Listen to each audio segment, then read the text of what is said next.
I think maybe we can, since we do want to talk about sacred, let's shift gears and talk a little bit. Since you did mention relevance realization, and that's something that interests me. So I would like to hear a little bit about your vision of how relevance realization connects to the notion of the sacred space, or even sacred objects, or the sacred in general.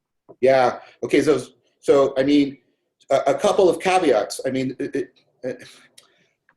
every academic says this. I mean, this is complex, but I'm not trying to divert you from possible criticism, but this is very much still a work in progress. This is all I think of. All of my work, all of my scientific work, all of my existential practices, all of my sapiential endeavors are all pointed towards getting this. Okay. If you want to put it that way. So, right?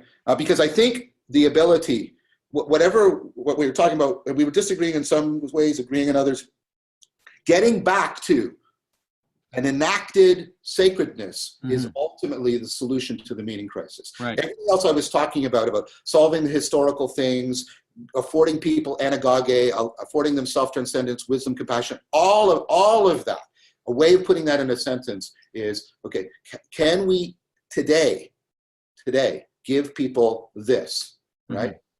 The sacred. So how do I think this connects to relevance realization? I think it connects in some very fundamental ways. First of all, when I say relevance realization, the way I was talking about it, right, it's not only evolving, it's deeply involving. And what I mean by that is relevance realization isn't a cold calculation of where I should pay attention. It's about where you should pay attention. And you know what? You really care about where you pay attention. It's deeply affective to you. Yeah. It's deeply engaging of your energies. It'll touch your central sense of agency. Yeah. You deeply care. Relevance realization isn't only about coping. It's inextricably also about caring. And these are bound together. Yeah, Heidegger said Dasein is care. And yes. I totally agree. That's like one of the best definitions. And something you should know about that historically is, Heidegger has a huge influence on Herbert Dreyfus. Herbert Dreyfus, what he did is he is the conduit of Heidegger into cognitive science. And if you read, for example, Being in the World by Dreyfus, you'll see the term he is invoking repeatedly to try and disclose what Heidegger's on about is relevance. Relevance. And it was Dreyfus who criticized sort of the older computational models, what computers can't do, right? Precisely because they couldn't do relevance realization. So you're exactly right. Yes, that is a direct, explicit line into my thinking. So it's about this caring, but let's pay attention to this, right? I have to make very quick gestural arguments, and I invite your readers to look elsewhere to other talks and published work. So I'm not arguing from authority, but I can only give, the phenomenology of this relevance realization, right? It is much lower than the level of our sort of propositional thoughts, right? And our logical grammar. Think about it. You talk about this in, was it the one on, you're doing the church and you're doing Jacob's Ladder? It's sacred space in secular terms, they call it, And you talk about this, and you even you indicate how there's sort of a preconceptual element to this, because you talk about this, the finger pointing, yes, right. So think about demonstrative reference. Demonstrative reference, right? Any attempt to categorize things presupposes demonstrative reference. If I'm going to say, here, I'm going to group these things together and say they're all cats. You know what I have to do first? I have to go this, this, and that's salience tagging.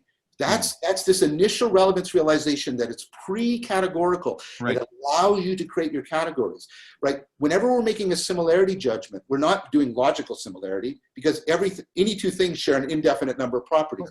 We're judging the relevant similarities. So whenever we categorize, whenever we form concepts, we're already relying on relevance realization. Look, if I have the concept of glass, out of all of its properties, I select a subset, and they're not just some arbitrary feature list. It's how they gestalt together, how they right. So out of all of this, I select some features as relevant, how they're relevant to each other, how they're relevant to me. Representation, categorization, conceptualization depend on relevance realization. All your normative judgments depend on having meaningfully structured experience. I can't judge if something's true, good, or beautiful if it isn't meaningful to me in the first place, right? So all of this, what I'm trying to point to is, and so I mean this overlapping, but deeper than is meant in transpersonal psychology. Relevance realization is pre-egoic. You emerge out of it. But at the same time, right, the world as the combinatorial explosive, it is disclosed to you as an arena. The world so there's also all that post-egoic combinatorial explosive depth to reality that is also being disclosed. It's being realized in relevance. It's being put into a form that can couple to your emerging agency. So relevance realization, I try to use this term, it's transjective. It's not what the Romantics said. It's not some inner arbitrary thing that we paint we express onto the empty canvas of the world. No. Neither is Lockrite. It's not something that the world just imposes on our blank slate of our mind. It's like, and this is what relevance realization says, it's a way in which the world and the mind are coupled together so that they are mutually self-disclosing. Mutual self-disclosure is love. Yeah, it's like a sexual relationship. It's the meaning of heaven and earth. In the Hebrew Bible, yes, exactly. So, and the idea is because it has these pre and post egoic elements to it, it is mysterious in Marcel's sense of the word. We can't ultimately frame it. No. Look, I can't make my relevance realization, I can't completely externalize it. I'm always framing. Exactly. Right? And so whenever I try to frame my framing, I realize, oh crap, I can't do it. It opens up. And whenever I'm framing the world, I realize, oh, there's a more encompassing, oh crap. It's bigger. Yeah, exactly. Mystery to mystery. Or as you know, I think of the verse in the Psalms I often use, the deep calls to deep, right? That in the Psalms, right? And I think of that as so what relevance realization does is it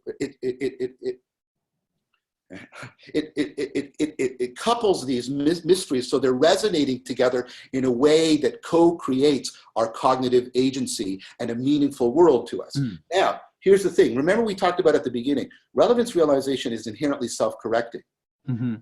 Insight. And think about how insight is that flash and how meaningful insights are to us. Yeah. Right? So one of the things that relevance realization is constituted to find an interest in, deeply care about, is relevance realization. Yeah, exactly. One of the things we do is, and I mean this both in the sense of enhancing and celebrating, is we play with our capacity for relevance realization. Think about music.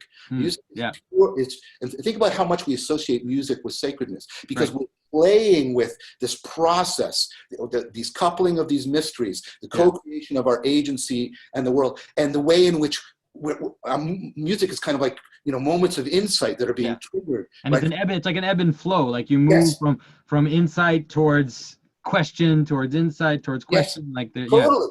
It's that evolving. And I think so when we come up with cultural forms, mythos, right? Symbols, stories, in order to make significant to us this significance making, when we make meaning making meaningful to us, right? When we celebrate it and enhance it and cultivate it, that's what I mean by sacredness. Okay. Yeah. I understand. Yeah, I totally understand. I always tell people that the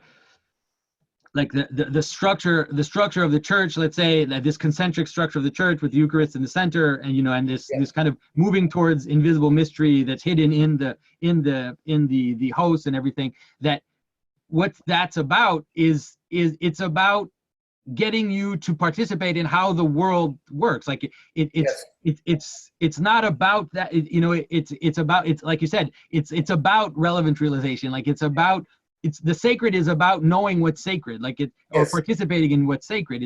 It's the things which moves into it itself. And so it's not, when people kind of ask you like, what does it refer to ultimately? It's like it's in a way it is referring outwards towards certain signs and symbols, but in the end it's actually moving into itself. It's trying to move you into that very process of moving into something and moving into itself. Yeah. And that's what I mean. I think the coupling, and that's where I like to use the term religio as one of the contending etymological bases of our word religion, because it means this binding, this coupling, this bonding together.